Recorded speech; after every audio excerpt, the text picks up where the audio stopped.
Emma is a girl who lives in a small town. She is 10 years old and loves to read books.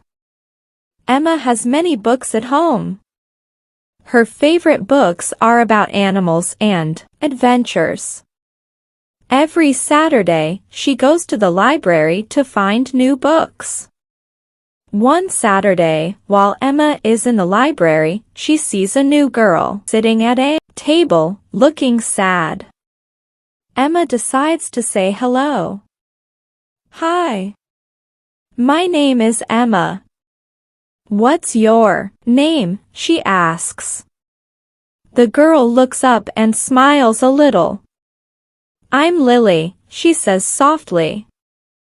Emma notices that Lily has beautiful brown hair and wears a blue dress.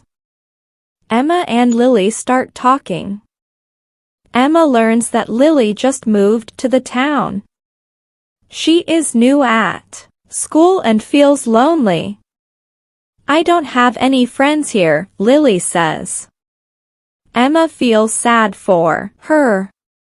"You can be my friend," she says happily. Lily's eyes light up and she smiles.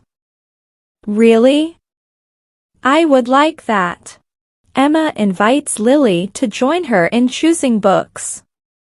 They walk through the library, looking at different books.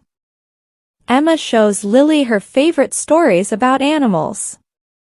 They laugh and talk about the funny parts of the books.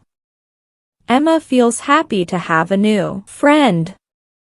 After spending time at the library, Emma and Lily go outside to play.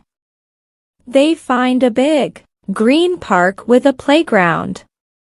The swings are swaying gently in the wind. They run to the swings and take turns pushing each other.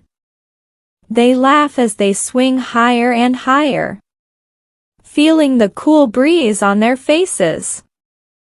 As the sun starts to set, Emma and Lily sit on the grass. They share their favorite snacks and talk about their dreams. Emma dreams of being a writer and Lily dreams of traveling the world. They promise to meet every Saturday to read and play together. Emma feels happy to have found a true friend.